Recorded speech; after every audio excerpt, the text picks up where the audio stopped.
Hola fiesteros depredadores. Antes que nada, feliz 2020 a todos. Bueno, centrándonos ya en el tema, llegamos a la edición 19 de Carreras Históricas con el Gran Premio de Europa de 1993 en un circuito desconocido para la Fórmula 1 como Donington Park, tercera fecha de una temporada en la que Alan Prostituto y Ayrton Senna se dividieron las victorias iniciales. En principio no iba a disputarse la cuarta edición de un gran premio que por esa época servía como el as bajo la manga para reemplazar otras carreras que se caen del calendario, siendo en este caso un Gran Premio de Asia en el circuito japonés de Autópolis por problemas logísticos y la bancarrota de su propietario. Y al ver la panorámica del trazado, no sé si también tienen la sensación de que las últimas dos curvas son muy parecidas a las de Yeongam. Bueno, se supo que antes del inicio de actividades Iván Capullo rescindió su contrato de mutuo acuerdo con Jordania tras clasificar último en Interlagos y en consecuencia no poder participar de la carrera, siendo este el punto definitivo de su golpe moral originado por su pésima campaña anterior en Ferrari Rosé, que incluso le había dado la patada a 2 carreras del final. Y entonces la pregunta se centra en quién iba a ser el reemplazante. Se trataba del veterano belga de 35 años Terry Collaboston, quien ya había tenido conversaciones con el equipo irlandés en la pretemporada y tras un ida y vuelta decidió firmar con ellos. También he leído por ahí que el jueves se realizó una sesión de entrenamientos no programada con el fin de que los pilotos se adapten al trazado.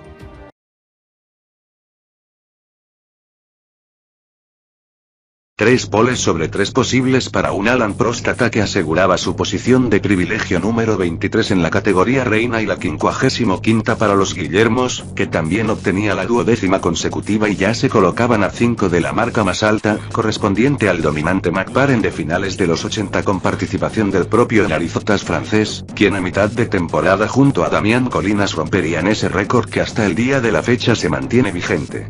El británico recorta cada vez más la distancia en clasificación con su más experimentado y laureado compañero, siendo superado por solo 3 décimas a diferencia del resto de sus rivales que incluso se quedaron a más de segundo y medio de la pole, empezando por Miguel Zapatero, que desde su debut nunca salió del top 10 y ha hecho presencia en el top 5 en 15 ocasiones de las últimas 19, una verdadera demostración de que era el gran descubrimiento de la época. Su acompañante en segunda fila era un Ayrton Senna que había liderado la preclasificación del viernes en mojado y que esta vez le ha errado a la configuración de pista seca, pero ante las altas probabilidades de lluvia para la carrera se convertía automáticamente en favorito.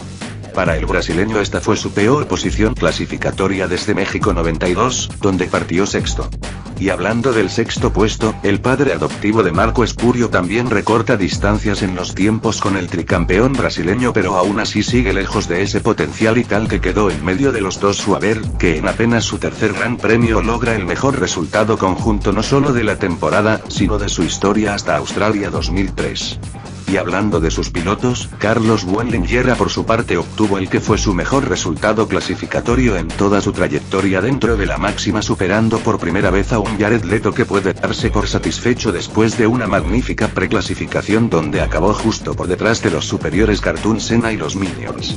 Parecen prometer, pero veremos hasta dónde se lo permitirá la fiabilidad. Los Cacciarrari volvieron a pasarla mal con la entonces novedosa y en su caso defectuosa suspensión activa que lo dejan como el quinto equipo más fuerte, motivo de gran decepción en toda su comunidad pese a no tener ningún tipo de expectativa. Siguiendo con los italianos, a Riccardo Potrero se le empieza a poner cara de jubilado tras obtener su peor posición de clasificación desde Bélgica 91, conocidísima por ser la primera aparición del piloto con quien compartía garaje.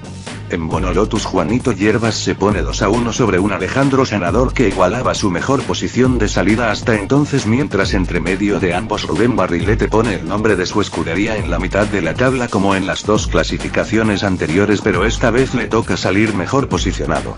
Trabajo de pies estrenó su nuevo artefacto FA14 con un buen 14º puesto de derecho Warner, quien le endosa un segundo y 3 décimas a un Augurio Sucio que sufrió su peor sábado del año y deberá olerle el tufo a los ligero de Marcos Rubio y Martin Prince, separados por solo 5 milésimas en la que fue la peor jornada cronometrada de la escudería francesa desde Canadá 92, mientras que sus pilotos revivieron la primera mitad de 1991, cuando curiosamente coincidieron en bravura. Menudo fiasco tras el podio en Sudáfrica y el quinto puesto en Brasil.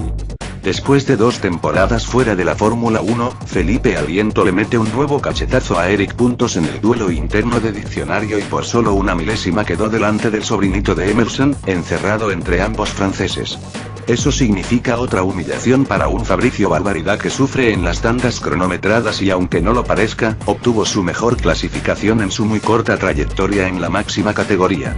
Esa pobreza sí se puede ver, hostia. Apenas por delante tiene a un unicornio llamarada que tuvo su mejor sábado desde Alemania 92 y un terrícola Boston que se notó muy incómodo con la estrecha cabina del Jordania, preparada para la estatura de su compañero y su predecesor. Desde Japón 1990 que The Cruisers no obtenía un resultado tan malo en clasificación y para colmo está 3-0 abajo en el mano a mano del equipo tirante, que había cerrado la grilla por última vez en el ya mencionado Gran Premio de Canadá del año anterior. Entre el italiano aparecen los ultrapoderosos Lola con Miguel Alborotto ganándole la pulseada a Loco Malver, quien debió regresar a casa antes de tiempo.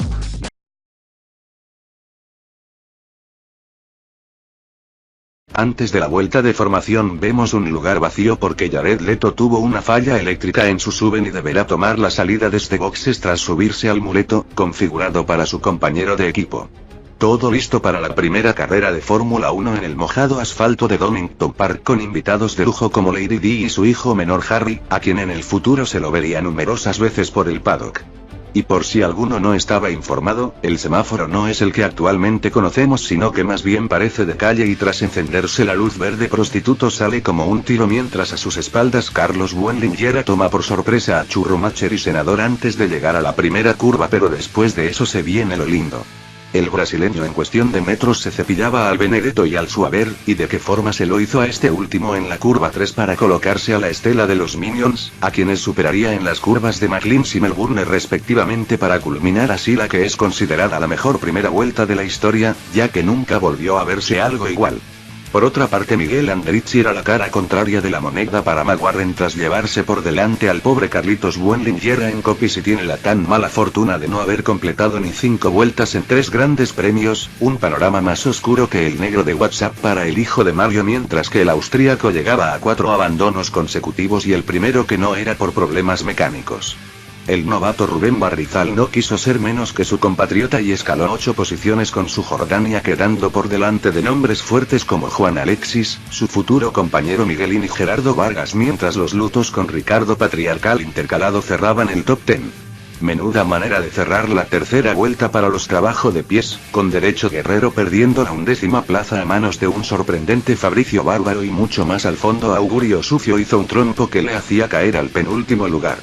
El italiano de Minardi se anima a más y se coloca 10º en la última curva tras dar cuenta de su compatriota Alejandro Sanador mientras Cartoon Senna llegó a sacar una ventaja de 7 segundos en 5 vueltas, una buena muestra de lo superior que era bajo el agua pero no tardaría mucho en perder algo de esa ventaja porque parecía que la pista se secaba y Martin Brown era el segundo en cambiar a neumáticos de seco después de que lo hiciera Unicornio Llamarada una vuelta antes.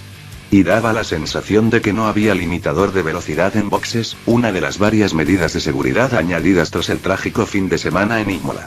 Felipe aliado con el Lanús también se deshizo de Warner y Zanahoria para pronto mostrarse como una amenaza hacia la posición de Barbaridad y un ratito después vemos al actual comentarista de Cielo Deportes mirando en contramano al final de la recta Starkis, aparentemente tras hacer un Sebastian Vettel y calar el motor, provocándole un pleno de abandonos casi calcado al de la temporada pasada.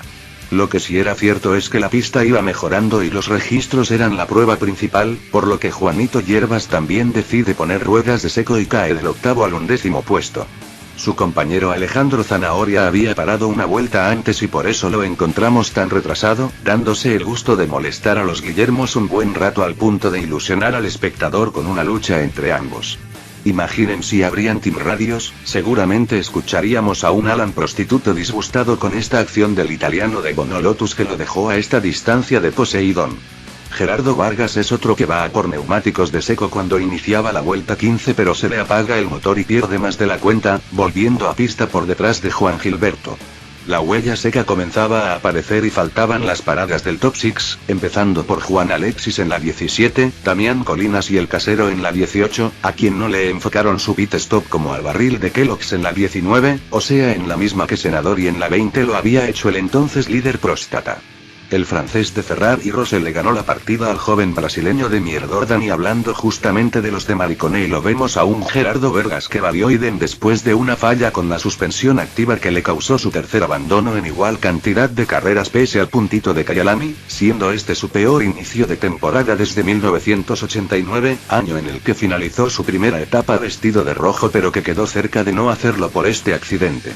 Llegamos a la vuelta 22 y vemos como Ayrton Senna se ve estorbado por Cristian Fitito y Marcos Rubio, quienes luchaban por la 12ª posición con el inglés intentando adelantar al final de la recta. Starkis queda a las S pero al ir por lo húmedo pierde agarre, se va recto y al entrar en contacto con el césped trompea y termina enganchado en la puzolana, concretando así su primer out de la temporada y el cuarto doble abandono de ligero en las últimas 9 carreras. Y atención porque la lluvia vuelve a hacer acto de presencia y en Minions no quieren repetir lo que le pasó al Narizotas en Brasil, mandándolo a boxes para así anticiparse a su archirrival mientras Michael su madre se salía aparentemente en copies y debía irse para casa antes de tiempo como ya le pasó en Sudáfrica.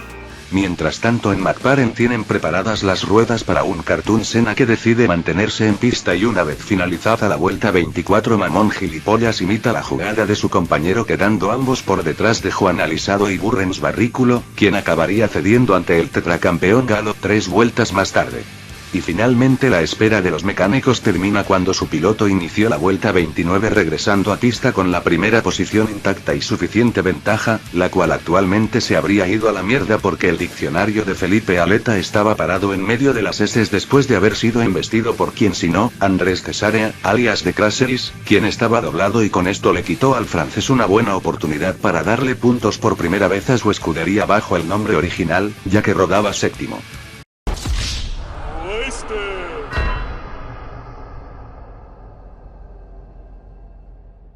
Vaya, parece que Alan Prostituto quedó expuesto a un stop and go por adelantar a un doblado mientras se agitaban 2 banderas amarillas según el comentarista de la BBC y campeón de 1976 Jaime Caza, todo eso antes de hacer una maniobra de sobrepaso a Juan Alisado que no fue tomada por la realización, la cual solo muestra la distancia entre ambos después de la acción efectuada. Cewarri mandó a su piloto a aguantar pero con la clara diferencia de neumáticos ya no podía, por lo que deciden calzar los de lluvia pero quien sostenía el gato delantero lo baja apresuradamente cuando no habían terminado de ajustar la rueda delantera izquierda, causando que cayera hasta el 5º lugar. Los espaguetis cagándola, no importa cuando veas esto. Nos vamos aproximando a la mitad de carrera y el siguiente en desertar es Augurio Sucio, quien rompe la caja de cambios de su trabajo de pies y es otro que clava un pleno de 3 abandonos sobre 3, siendo esta la primera vez que lo hace por fallos mecánicos en poco más de un año. Al mismo tiempo vemos como Rubén Burrículo venía pegado a un Damián Colinas que no podía con el tráfico, aprovechando también que tenía mejores neumáticos y le adelanta en la horquilla de Melbourne para saltar al tercer puesto. Cuidado porque parece que las ruedas de mojado no tuvieron el efecto esperado, ya que Alan Préstamo entra en boxes por tercera vez para volver a poner las slicks y una vuelta después le imitan a Ayrton Senna y el gilipollas, con el brasileño teniendo problemas en la rueda trasera derecha con lo cual pierde el liderato de la prueba mientras el hijo de Graham se mantiene cuarto. ¿Pero qué? ¿No les parece penoso pensar que si hace 27 años ya la cagaban, ahora no nos tendría que sorprender? Bueno, resulta que caían un par de gotas y Minions copió la estrategia con el Narizotas al iniciar la vuelta 39, mordiendo el anzuelo de un Poseidón que era imparable. 3 vueltas después entró Damián Colinas y al salir quedó nuevamente detrás de un burriño que había hecho su parada en la misma vuelta que el francés.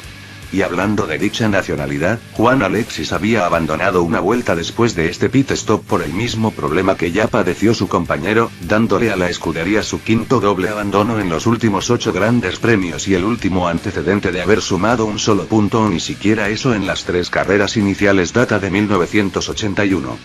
Aquí las pruebas del ritmo bestial de Senador, el cual fue determinante para que en Minions vayan a cortarse las pelotas, las mismas que le tocó Juanito Hierbas cuando iba a ser doblado.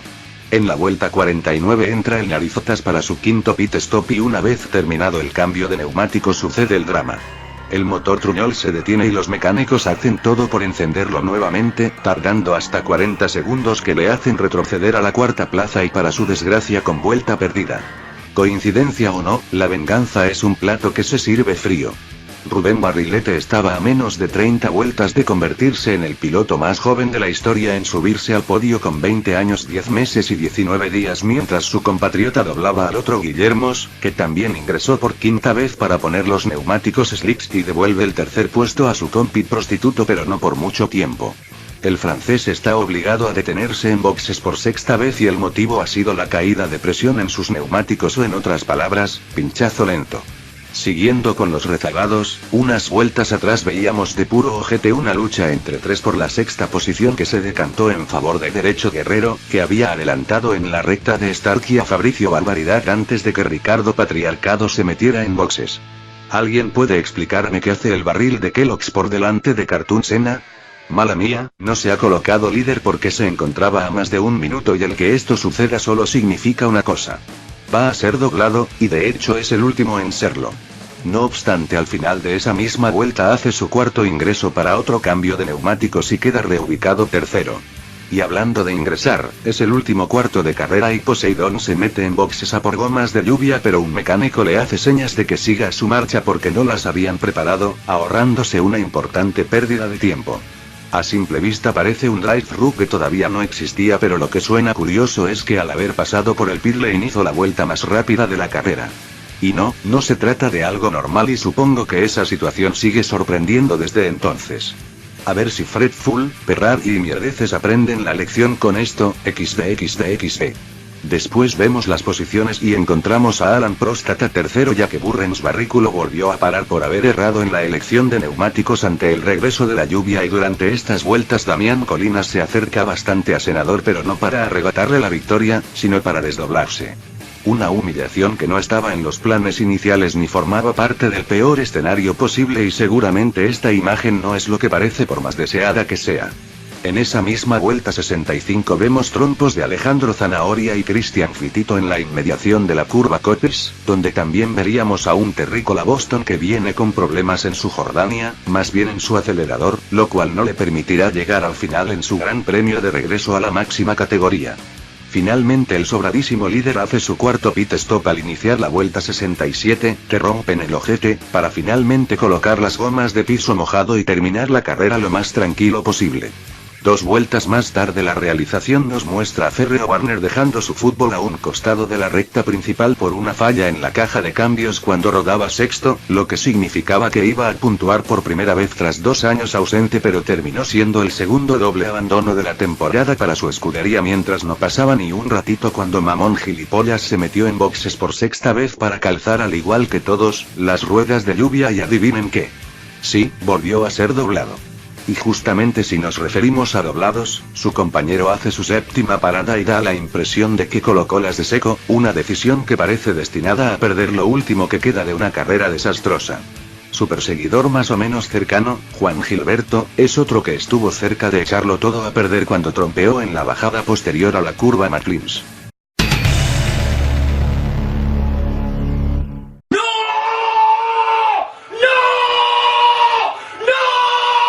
Mientras haya sido otro no había problema, pero el carrerón que hizo el barril de Kellogg's no podía terminar de esta manera, teniendo el podio al alcance de la mano en apenas su tercer gran premio, y la falla que todavía no permite cruzar la meta a la escudería irlandesa se encuentra en la presión de combustible.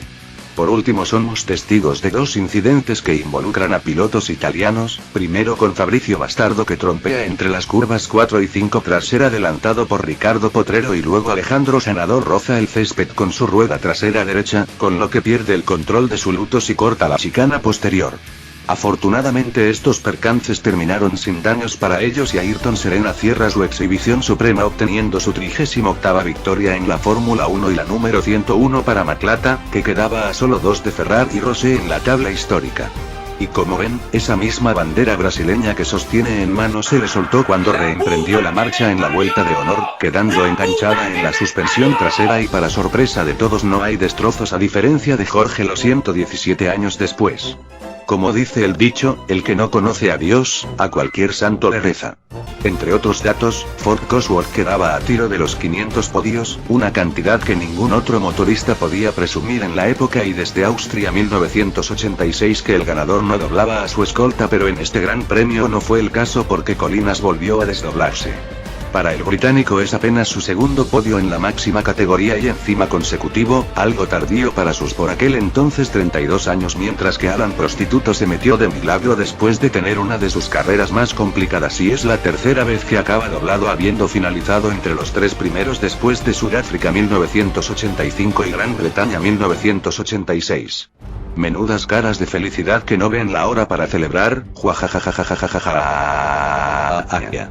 Tras hacer una única parada, que justamente fue la que se vio en los primeros compases, el sabor de boca que se lleva Juanito Hierbas al finalizar cuarto es mejor que el mismo resultado en Interlagos, donde se quedó a 3 vueltas del podio y hasta 1995 había sido su mejor posición final en carrera. El británico ya sumaba más puntos que en sus campañas anteriores y su escudería no lograba 2 cuartos puestos consecutivos desde el cierre de 1989. Este quinto puesto de Ricardo Patriota significa la apertura de su casillero de puntos esa temporada después de un difícil comienzo, una fase en la que no destacaba en temporadas pasadas excepto la anterior, donde fue segundo en las 3 primeras carreras. Fabricio Paquetza logra ver por primera vez la bandera a cuadros y nada mejor que hacerlo puntuando, con lo que concreta el mejor arranque de Mierdardi en su historia. Claramente había que aprovechar cada caída de los que estaban delante y ahí estuvieron para obtener su objeto de deseo. En Gran Bretaña 1989 había sido el único antecedente de ambos monoplazas de la casa de Faenza puntuando y Cristian Fitito se quedó con las ganas de repetirlo. Esto último también aplica para un Alejandro Zanahoria que venía de conseguir su primer punto en la carrera pasada, pero esta vez le tocó estar demasiado lejos de un objetivo tan alto, ya que al igual que Eric Puntos finalizaron a 4 vueltas del ganador. Y ahora me pongo a pensar en una cosa. Si los memes habrían existido desde que nacimos o ni siquiera existíamos, el equipo Lola habría sido el blanco de burlas porque el único monoplaza que corrió, el de Miguel Alboroto, acabó a 6 vueltas del vencedor y obviamente con esa velocidad supersónica hasta un jugador lesionado de los ligamentos le gana, xd. Respondan en los comentarios, ¿en qué vuelta habría abandonado Fernando Alfonso con esta tartana? Seguimos, con la confirmación de un nuevo talento de la próxima generación que se une a la lista conformada por Miguel Zapatero, Juan Alisado, un Mika Heineken que calentaba la banca en McLaren y Carlos Buenlinglera, quien desgraciadamente no iba a continuar su carrera como deseaba. Mr. Abandono hace honor a su mote llegando a una nueva racha negra de 4 abandonos, pero lo llamativo es que ninguno de estos fue por un error propio o estar involucrado en algún incidente y hay que retroceder hasta el arranque de la temporada 1988 para encontrar un antecedente exactamente similar porque seguro hubo un lío en las posteriores rachas que no mencioné. El prisionero decidió abandonar porque se cansó de arrastrarse con el muleto que estaba configurado para su compañero, al que no se pudo adaptar en ningún momento. Menuda vergüenza ajena. Y el último en ser mencionado, Unicornio Llamarada, tuvo problemas con el embrague de su muy poco fiable tiragoma y al igual que su compañero alcanza los 4 abandonos consecutivos. Esta carrera puede calificarse como la típica variación de emociones provocadas por las condiciones cambiantes en las que velocidad y estrategia deben complementarse a la perfección. Espero que se hayan entretenido y no olviden suscribirse si todavía no lo hicieron. Ah, justamente me estaba olvidando de algo. La conocidísima marca de videojuegos Sega, como ya saben, era el auspiciante principal del Gran Premio y en ese momento patrocinaba a los Guillermos, por lo que debían estar muy ilusionados con la victoria de dicha escudería, pero lo que jamás imaginaron fue que un acérrimo rival levantara su trofeo especial y lo que es peor para ellos, que lleve una calcomanía de un erizo atropellado en su monoplaza como referencia de lo acontecido 3 semanas atrás en Interlagos. Y un dato no menor, las promotoras estaban disfrazadas de Sonic, el personaje icónico de la marca. Ese día Ayrton sacó su diablillo de adentro rebautizando Sega por Sena y hasta aquí llegó el vídeo y nos veremos nuevamente después de la presentación de los monoplazas de la nueva temporada. Adiós.